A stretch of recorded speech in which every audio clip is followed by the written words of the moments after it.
Hello English learners. In this video, I am going to explain given passage into Hindi language.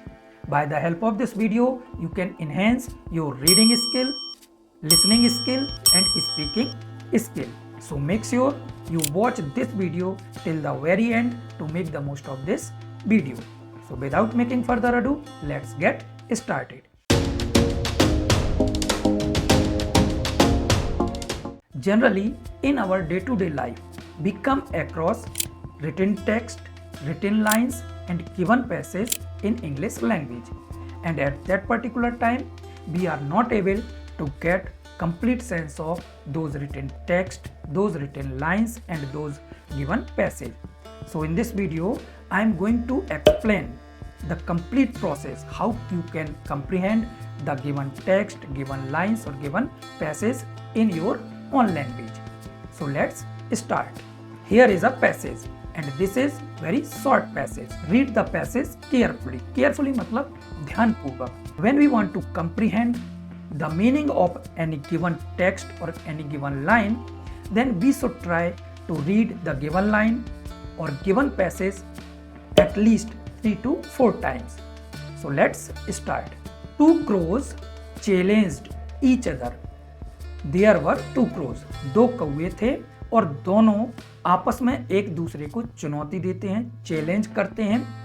To सी, यह देखने के लिए which of them की उन दोनों में से कुड फ्लाई हायर, कौन आसमान में सबसे ऊंचा उड़ सकता है। वाइल, तो चुनौती देने के पहले उनमें एक शर्त रखी गई कि उनको केवल ऐसे नहीं उड़ना है बल्कि दोनों को अपने साथ में carrying sacks of the same size. Sack का मतलब होता है बोरी और इस सैक का प्लूरल बनाया गया है सैक्स, एस जोड़कर। Carrying sacks of the same size, दोनों को समान साइज की बोरी लेना है और उन बोरियों को लेकर आसमान में उड़ना है और फिर दोनों के बीच में यह तय किया जाएगा कि कौन सा कौवा दूसरे कौवे की अपेक्षा आसमान में ज्यादा ऊंचाई पर उड़ सकता है। द फर्स्ट क्रो, जो पहला कौवा होता है, फिल्ड हिज सैक, उसने अपने बोरे को या उसने अपनी बोरी को भर लिया। फिल्ड, फिल का ही सेकंड फॉर्म है फिल्ड, भर लिया।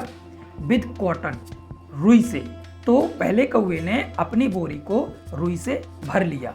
एंड लाफ्ड, और हंसने लगा। एट द अदर क्रो, दूसरे कौवे पर। Who had filled this with salt which was much heavier, तो जो पहला कौवा था वह दूसरे कौवे को देखकर हंसने लगा क्योंकि दूसरे कौवे ने अपनी बोरी में नमक को भर लिया था जो कि बोरी पहले वाले कौवे की बोरी से ज्यादा वजनदार थी। Now move to next. However, फिर भी, when it began to rain, जैसे ही दोनों कौवों ने आसमान में उड़ान भरी या उड़ना शुरू किया, इट बिगेन टू रेन, बारिश होना शुरू हो गई। As the second crow had expected, और जो दूसरा कौवा था उसने ऐसी उम्मीद लगाई थी, ऐसी उसने उम्मीद अपने अंदर जगाई थी कि जैसे ही दोनों आसमान में उड़ना शुरू करेंगे बारिश शुरू हो जाएगी। The salt began to dissolve, और जो दूसरा कौवा जिसने अपनी बोरी में नमक को भरा हुआ था वह नमक धीरे धीरे घुलना शुरू हो गया। डिसॉल्व, डिसॉल्व मतलब घुलना। द कॉटन एब्जॉर्ब्ड, और जो पहला कौवा था जिसने अपनी बोरी में कॉटन, रुई भरी हुई थी, उस रुई ने धीरे धीरे बारिश की बूंदों को सोखना प्रारंभ कर दिया। एब्जॉर्ब मतलब होता है सोखना। The rain water and became so heavy, और पहले वाले कौवे की जो बोरी थी वह वजनदार हो गई। The first crow did not even have the strength, और जो पहला कौवा था जो कि कपास, जो ऊन की बोरी को लेकर उड़ने वाला था, वह ऊन की बोरी बारिश के कारण वजनदार हो जाती है और जो पहला कौवा था उसके पास अब इतनी ताकत, इतनी सामर्थ्य, इतनी शक्ति नहीं रहती है कि वह मैदान को या धरती को छोड़कर ऊपर उड़ सके। गेट ऑफ, गेट ऑफ मतलब धरती को छोड़कर आसमान में उड़ना। And he had to admit defeat, और पहले वाले कौवे ने दूसरे वाले कौवे के सामने अपनी हार को स्वीकार कर लिया। So this is a story.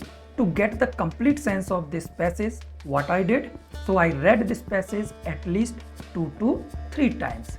So in this way, when you get any text, any lines or any passage in your day-to-day life, you can get the complete sense, complete meaning by reading the given text, given passage, by reading twice or thrice. I hope you have got it. And you have any doubt or question in your mind, please write your doubt or question in comment section. And don't forget to like, share and subscribe to this YouTube channel for such type of amazing videos. And by the help of this process, you can practice at your home. So see you in the next video. Till then, keep learning and keep practicing English. Bye bye.